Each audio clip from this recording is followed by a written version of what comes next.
आपकी आवाज देख रहे हैं आप, और आपकी आवाज में अब बात छत्तीसगढ़ बीजेपी में मचे घमासान की। छत्तीसगढ़ में बीजेपी पहले इस विचार के साथ आगे बढ़ रही थी कि हार पर मंथन नहीं बल्कि लोकसभा चुनाव की तैयारी में जुटेंगे, लेकिन अब विधानसभा चुनाव में मिली करारी शिकस्त के साइड इफेक्ट नजर आने लगे हैं, जिनके दम पर अब पार्टी लोकसभा चुनाव में उतरने की तैयारी कर रही है। यानी बीजेपी का कैडर और कार्यकर्ता, सबसे ज्यादा नाराजगी इन्हीं में है। कार्यकर्ता ही नहीं, अब तो नेताओं की बयानबाजी भी पार्टी के अंदर अंतर विरोधों को उजागर कर रही है। आज चर्चा इसी पर करेंगे, खास मेहमान हमारे साथ जुड़ेंगे, लेकिन चर्चा शुरू करें उससे पहले पूरी खबर आपको दिखा दें, यह बताते हुए कि जो खबर आपको दिखाने जा रहे हैं वो विश्वसनीयता के सभी पैमानों पर खरी है।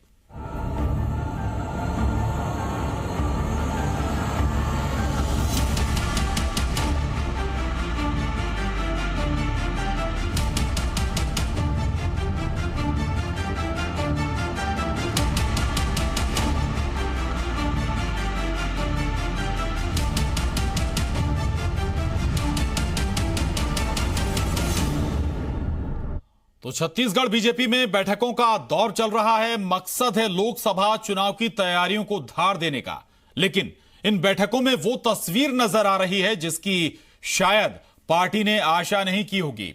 हालांकि इन बैठकों का एक मकसद बीजेपी कार्यकर्ताओं की नाराजगी को दूर करना भी है। दरअसल रायपुर में बीजेपी प्रदेश कार्यालय में समीक्षा बैठक चल रही है और आज और कल जिलेवार प्रदेश भर में समीक्षा बैठकें होंगी, जिसमें कार्यकर्ताओं से उनकी राय मांगी जाएगी। हालांकि इस बैठक के दौरान भी कार्यकर्ताओं में नाराजगी साफ देखने को मिली। अब कार्यकर्ताओं का कहना है कि पिछले 15 सालों में उन्हें पार्टी ने दरकिनार करके रखा, अब जब सत्ता से बाहर हैं तो उनको मनाने की कवायद की जा रही है। भारतीय जनता पार्टी ने आज तक 15 साल से जो कार्यकर्ता काम कर रहे हैं उसको आज तक कोई महत्व नहीं दिया गया है। कभी भी किसी काम के लिए किसी के पास जाते थे, नियम में नहीं है, पर नियम के अलावा पीछे दरवाजे से कैसे काम हो जाता था, है ना। हमारे लिए नियम कानून कायदे की बात करते हैं और वही कैसा हो जाता था। अच्छा, मतलब ऊपर के जो लोग थे, हाँ, पदाधिकारी सब पूरे, हाँ। आज भारतीय जनता पार्टी में जितने भी ऊपर स्तर के नेता थे उसकी स्थिति पहले क्या थी 15 साल पहले, और आज की क्या है स्थिति। और बात उस नाराजगी की कर लेते हैं जिसने पार्टी के अंदर की कलाई खोल दी है। छत्तीसगढ़ में बीजेपी की हार के लिए कार्यकर्ताओं को जिम्मेदार ठहराने से नाराज बीजेपी नेता ने इस्तीफा दे दिया है।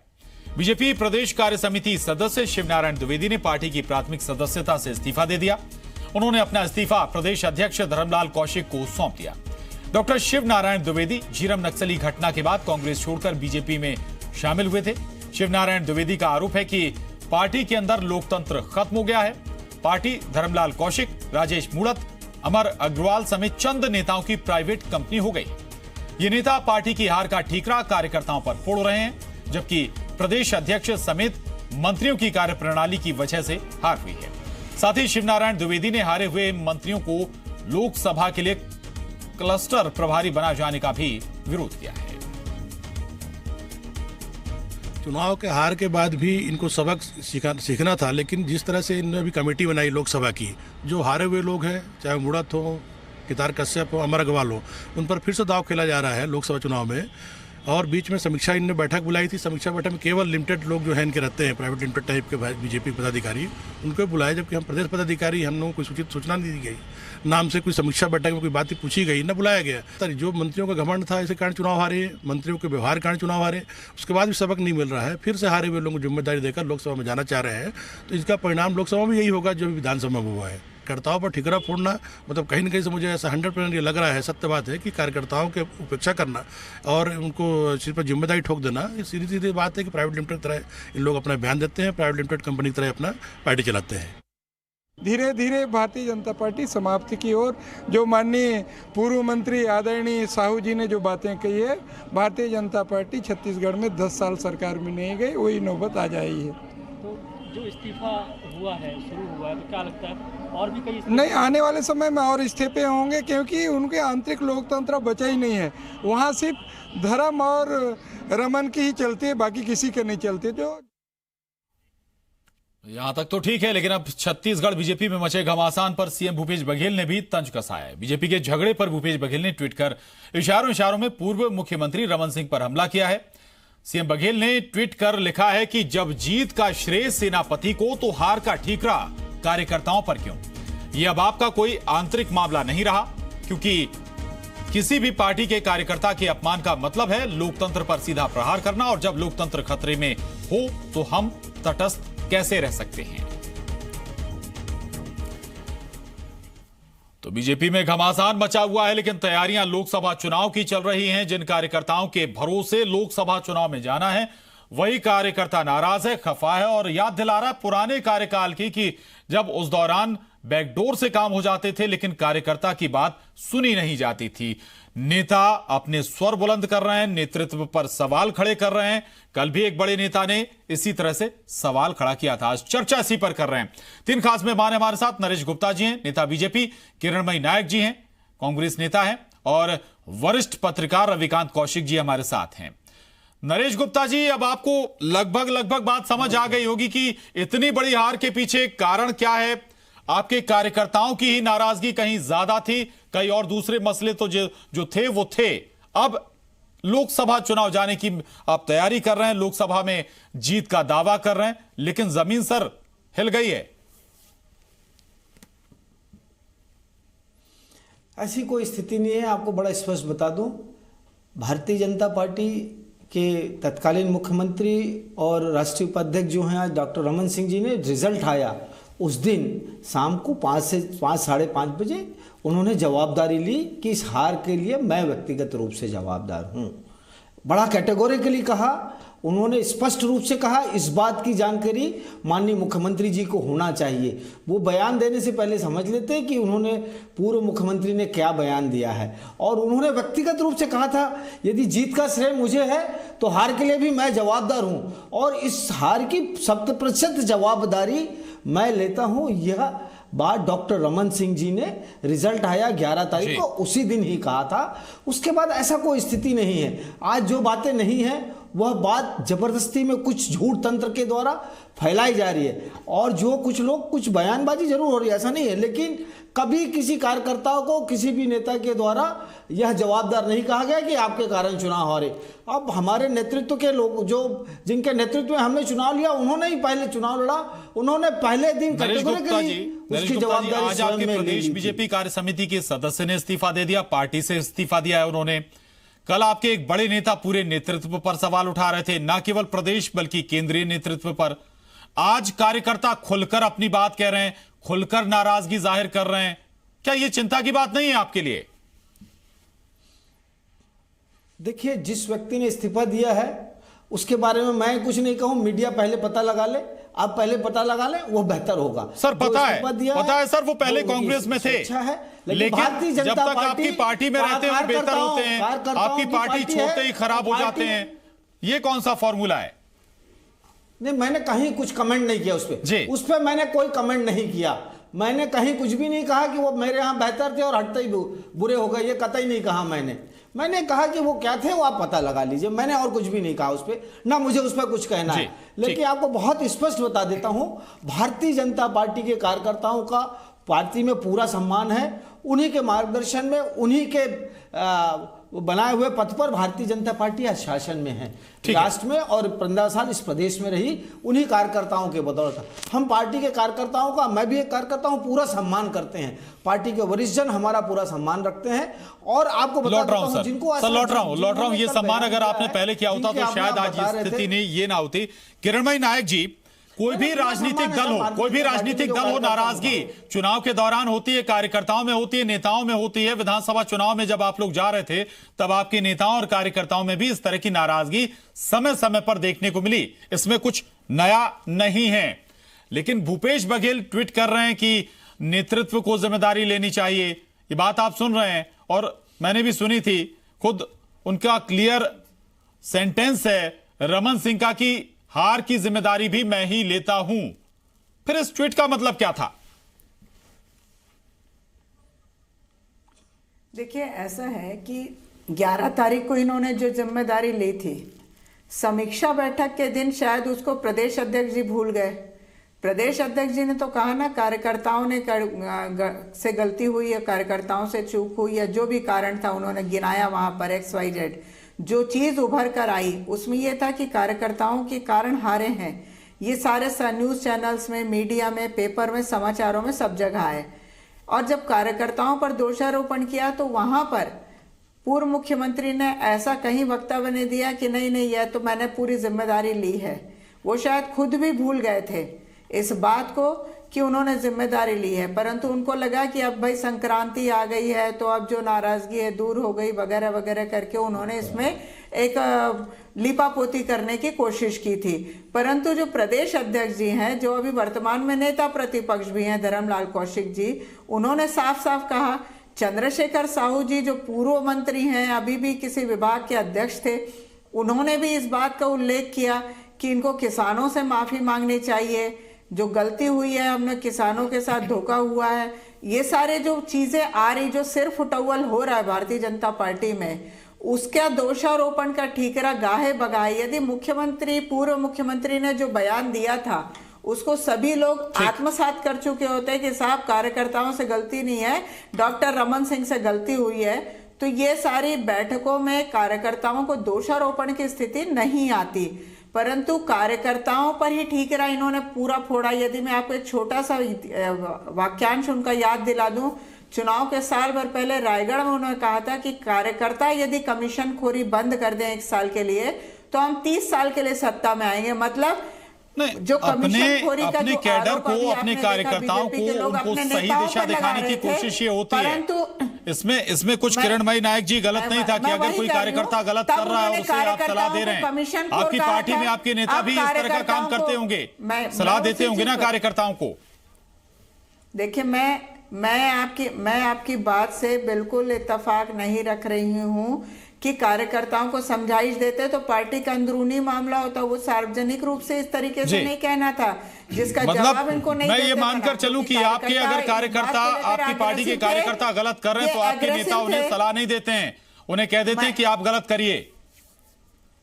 आपने मेरी बात पूरी नहीं सुनी। मैंने कहा ये पार्टी के अंदर बंद कमरे में अपने फोरम में होना था।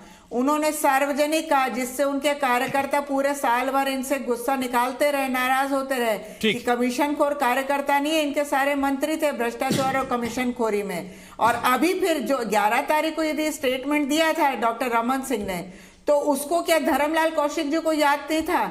इनके बाकी नेताओं को याद नहीं था? फिर वो क्यों दोषारोपण कर रहे हैं? तो कहीं ना कहीं बहुत बड़ा दंगल है उसमें का, केवल कुछ ठीक है, वो दंगल ठीक है, वो देख भी रही चीजें। रविकांत कौशिक जी, सवाल बहुत साफ है। 11 टारगेट की बात कर रहे हैं, 10 सीटें पिछली बार जीते थे। स्थितियां तो ये हैं कि शायद वो भी ना बचा पाए। आंकड़े तो कहते हैं कि शायद अब बिलासपुर अकेली सीट ऐसी बची है जिसपे थोड़ी बहुत ज्यादा वोट विधानसभा चुनाव में बीजेपी को मिला है। लेकिन जो स्थितियां देख रहे हैं सर, क्या वो संकेत नहीं दे रही हैं कि बहुत कुछ करने की दरकार है पार्टी को? इतना ज्यादा डैमेज हो चुका है कि कार्यकर्ता भी अब काम करने को तैयार नहीं है यहां पर। निश्चित रूप से भारतीय जनता पार्टी को इस राज्य में बहुत कुछ करने की जरूरत पड़ेगी। जो पिछले दिनों 40 पदाधिकारियों के साथ में जो समीक्षा बैठक हुई, उसकी अंदर की ब्लूप्रिंट अगर बाहर आ जाएगी तो सबको समझना पड़ जाएगा कि अंदर क्या हुआ। और उनमें जो स्वर उठा है ऊपर वालों के प्रति, मतलब ऊपर वालों से तात्पर्य सीधे जो सत्ता और संगठन को पिछले 5 साल जिस तरीके से भाजपा का ये डीएनए स्टाइल नहीं था कि कार्यकर्ता को छोड़ दो या कार्यकर्ता को कोसो और वन वे चलाओ जी। भाजपा और भाजपा में जो अनुषंगिक संगठन के लोग हैं वो जितने मजबूत और सम्माननीय होते हैं, उनको इन लोगों ने जिस प्रकार दरकिनार किया पिछले 5 सालों में, वो जवाब मांग रहे हैं उन 5-7 लोगों से।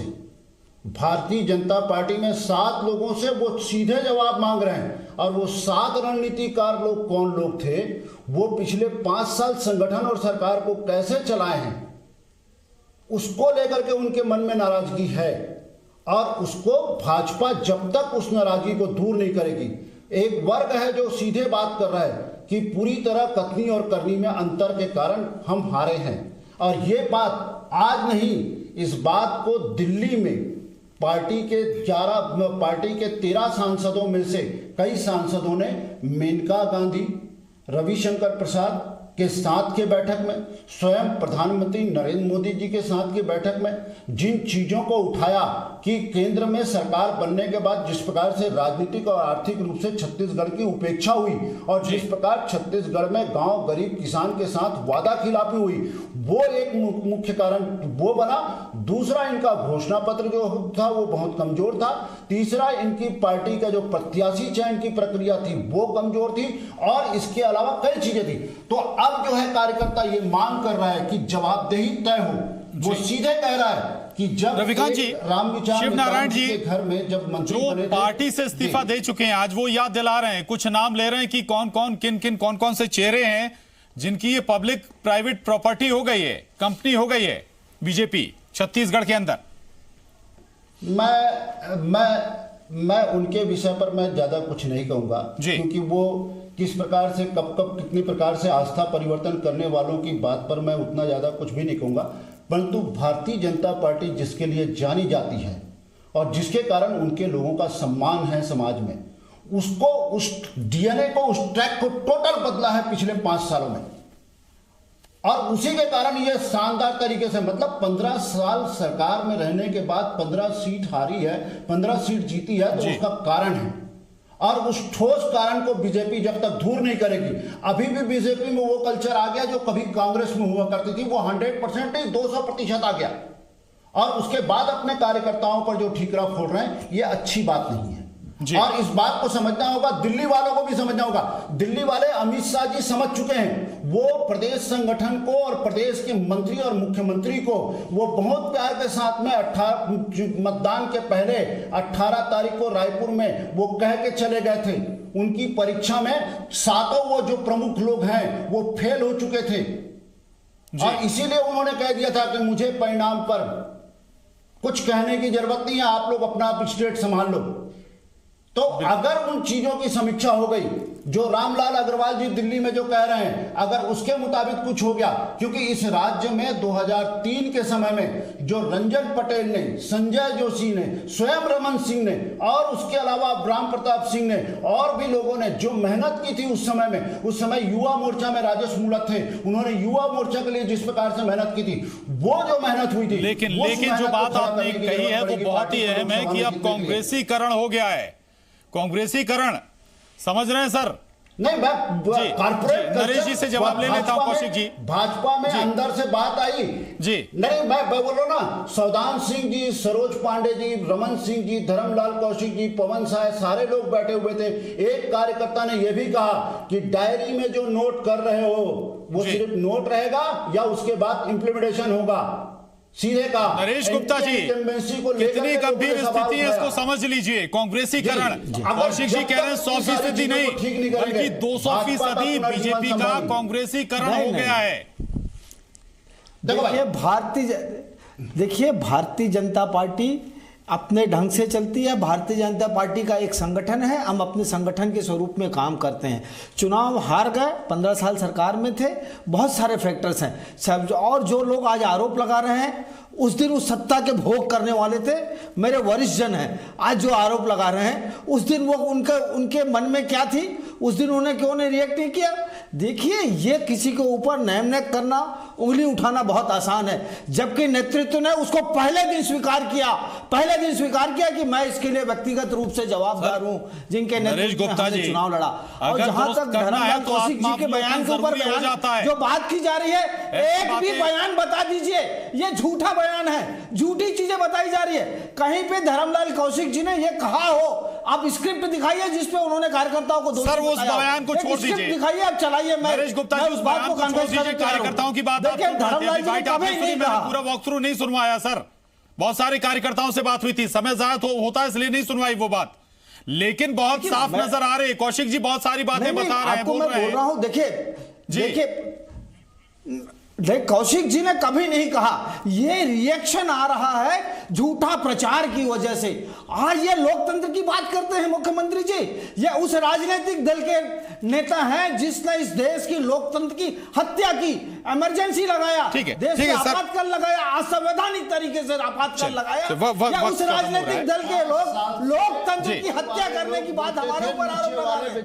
अरे क्या मजाक करते हो साहब? अरे आप एक बार पढ़ तो लेते उनके बयान को, धर्मलाल जी के बयान, डॉक्टर रमन सिंह के बयान को सुन तो लेते हैं। सर माफी के साथ रमन सिंह जी ने जब माफी के साथ रोक रहा हूं, वक्त खत्म हो गया है, लेकिन बहुत जरूरी है कि बीजेपी अब आत्मावलोकन करे, नहीं तो ऐसा ना हो कि जो टारगेट विधानसभा में स्थिति हुई 65+ अपने लिए सेट किया, अचीव कांग्रेस ने कर लिया, अब टारगेट 11 सेट बीजेपी कर रही है। अगर आज भी नहीं संभले, आज भी नहीं स्थितियां उनको दुरुस्त किया गया, तो ऐसा ना हो कि वो टारगेट भी कांग्रेस अचीव कर ले। आप सभी का बहुत शुक्रिया इस चर्चा में शामिल होने के लिए। आपकी आवाज में बस इतना ही।